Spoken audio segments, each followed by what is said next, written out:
ẹ kú dédé àsìkò gbogbo bí tẹ́ ti ń gbọ́ mi lé lóko tàbí lẹ́yìn òde ẹ jẹ́ kí á gbàdúrà bàbá wa olùfẹ́ wa àwọn aláàánú wa alátìlẹ́yìn wa aláàbò wa ọlọ́run alátìlẹ́yìn wa ọba tó jẹ́ ká ṣe àṣeyọrí pọ́nbélé àdúpẹ́ fún oore ọ̀fẹ́ tí a rí láti tún rí èní ọjọ́ ẹtì a sì dúpẹ́ gbogbo àwọn ẹtì tí ẹ ti mú kúrò nínú ayé wa nínú iṣẹ́ wa nínú ìdáwọ́lé wa a sì gbàdúrà wípé gbogbo ọ̀rọ̀ tí a ó gbọ́ lẹ́nu yóò ṣe ayé ọkàn àti ara wa ní rere yóò gba etí ọ̀tún wa wọlé kò sí nígbà tó sì jáde o a ó sì jẹ́ olùgbọ́ àti olùṣe ọ̀rọ̀ náà nítorí tí a gbàdúrà lórúkọ Jésù Kristo Olúwa wa àmì ní orúkọ Jésù ìwé ọ̀run ṣíṣí tí a tẹ olùṣọ́ àgùntàn yìí náà kọ Adéjàre Adébóyè kọ ẹni ọjọ́ ẹtì ọjọ́ 16 oṣù ìkarùn-ún àkòrí tí a ò gbéyàwó lẹ́ni sọ wípé àyípadà látòkè àyípadà látòkè àmú àkọ́sórí wa nínú ìwé orin Dáfídì orí ìkẹta ẹsẹ̀ ìkẹrin orin Dáfídì orí ìkẹta ẹsẹ̀ ìkẹrin Olúwa ni mo kígbe sókè sí ó sì dá mi lóhùn láti orí òkè mímọ́ rẹ̀ wá nígbà tí a mú bíbélì kíkà wá nínú ìwé Máàkù orí ìkẹwàá ẹsẹ̀ ìkẹrìndínláàádọ́ta títí dé ẹsẹ̀ ìkejìléníàádọ́ta Máàkù orí ìkẹwàá ẹsẹ̀ ìkẹrìndínláàádọ́ta títí dé ẹsẹ̀ ìkejìléníàádọ́ta wọ́n sì wá sí Jẹ́ríkò bí ó sì ti ń jáde kúrò ní Jẹ́ríkò pẹ̀lú àwọn ọmọ ẹ̀yìn rẹ̀ àti ọ̀pọ̀ àwọn ènìyàn Bátílómì afọ́jú ọmọ Tímíù ó jókòó lẹ́bàá ọ̀nà ó ń ṣagbe nígbà tí ó gbọ́ Jésù ti Násárẹ́tì ni ó bẹ̀rẹ̀ sí ní kígbe lóhùn rárá wípé Jésù ìwọ ọmọ Dáfídì ṣàánú fún mi ọ̀pọ̀lọpọ̀ sì bá wípé kí ó pa ẹnu rẹ̀ mọ́ ṣùgbọ́n òun tún kígbe sí ìwọ ọmọ Dáfídì ṣàánú fún mi Jésù ń dẹ́sẹ̀ dúró ó sì pàṣẹ pé kí wọ́n pè wá wọ́n sì pe afọ́jú náà wọ́n sì wí fún pé tújú ká o dìde o ó ń pè ọ́ o ó sì bọ́ ẹ̀wù rẹ̀ sọnù ó dìde ó sì tọ̀ Jésù wá Jésù sì dáhùn ó sì wí fún pé kí ni ìwọ fẹ́ kí èmi kí ó ṣe fún ọ afọ́jú náà sì wí pé rábónì kí èmi kí ó lè ríran Jésù sì wí fún pé máa lọ o ìgbàgbọ́ rẹ mú ọ lára dá lójú kan náà ó sì ríran ó sì ń tọ̀ Jésù lẹ́yìn ní ọ̀nà wàyí ẹ tẹ́tí bẹ̀rẹ̀ jẹ́ láti gbọ́ ohun tí olùṣọ́ àgùntàn Enoch Adéjàre Adébóyè ní fún wa ní èní ọjọ́ ẹtì ní ọdún 1963 nígbà tí olóògbé Nnamdi Azikiwe tí a mọ̀ sí Zik tó jẹ́ gómìnà àgbà ní Nàìjíríà ó ṣàbẹ̀wò sí ìlú Ondo nígbà yẹn o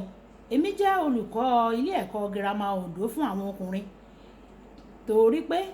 gómìnà máa ń kọjá ní ojú ọ̀nà gbogbo ìlú ló máa tò sí ipa ọ̀nà rẹ̀ mo dúró lẹ́yìn ọkùnrin arúgbó kan tó jẹ́ olùkọ́ ilé ìwé náà nígbà tí Zik tó ń kọjá lọ nínú ọkọ̀ tó ṣí sílẹ̀ bákan ó rí olùkọ́ arúgbó yìí o láàrin èrò ní kíákíá ó dá ọkọ̀ náà dúró ó sọ̀kalẹ̀ nínú ọkọ̀ ó sì dúró níwájú arúgbó náà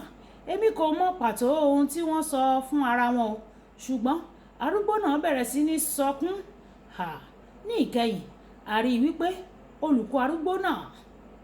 ó jẹ́ olùkọ́ ilé ẹ̀kọ́ gíga tí Zik lọ ó sì ṣe okùnfà bí wọ́n ṣe lé Zik kúrò nínú ilé ìwé náà Ọlọ́run lè yí nǹkan padà fún ọ tí ó jẹ́ pé nígbà tí àwọn ọ̀tá rẹ bá dé ìwọ yóò sọ fún wọn pé ẹ wá wo ohun tí Olúwa ti ṣe nígbà tí Ọlọ́run yí nǹkan ìtàn àwọn ará Ísírẹ́lì padà lẹ́yìn tí wọ́n ké sí Ọlọ́run àwọn ará Íjíbítì tí ó kórìíra wọn wọ́n fún wọn ní ohun gbogbo tí wọ́n béèrè fún Olúwa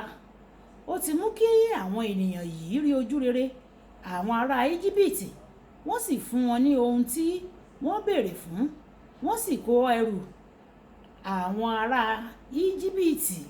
ìwé Ẹ́kísódù orí ìkejìlá ẹsẹ̀ ìkẹrìndínlógójì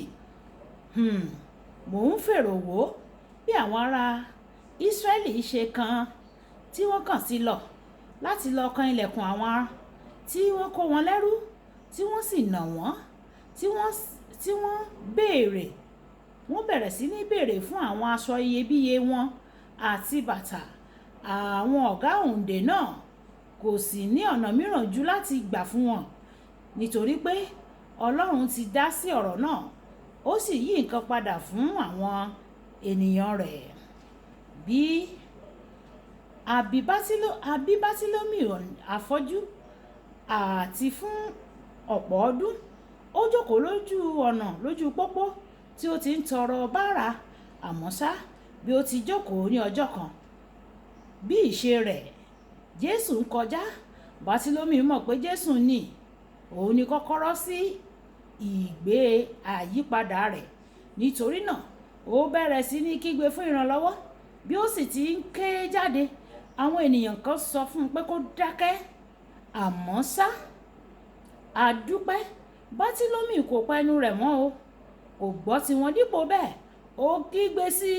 títí tí Jésù fi dá a lóhùn. Nígbà tí Jésù pè é, àwọn kan náà tó sọ fún wípé kó pa ẹnu rẹ̀ mọ́, àwọn náà ló wí fún pé tújú ká o, dìde o, ó ń pè ọ́. Ìwé Máàkù orí 10 ẹsẹ̀ 51 títí di ẹsẹ̀ 52. Olùfẹ́, báwo ni ìfẹ́ rẹ fún àyípadà? Báwo ló ṣe ká ọ lára tó? Tí o bá fẹ́ lóòótọ́, o fẹ́ láti gba àkíyèsí Jésù gẹ́gẹ́ bí Bátílómì ti ṣe, ẹ má ṣe dákẹ́ ní kíké sí o. Pẹ̀lú ìgbàgbọ́ rẹ ni kí o máa ké sí. Ó jẹ́ olótìítọ́ o àti olùfẹ́. Ó sì dájú pé ó máa yí ọ̀rọ̀ ayé rẹ padà fún èrò rere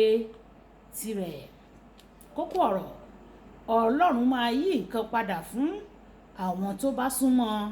tí wọ́n bá súnmọ́ ọ̀dọ̀ rẹ̀. Ìjà sọ pé bàbá mi, Ọlọ́run ò, gbogbo kò ṣeé ṣe nínú ayé mi, jẹ́ kó ṣeé ṣe. Gbogbo ohun tó nílò àyípadà,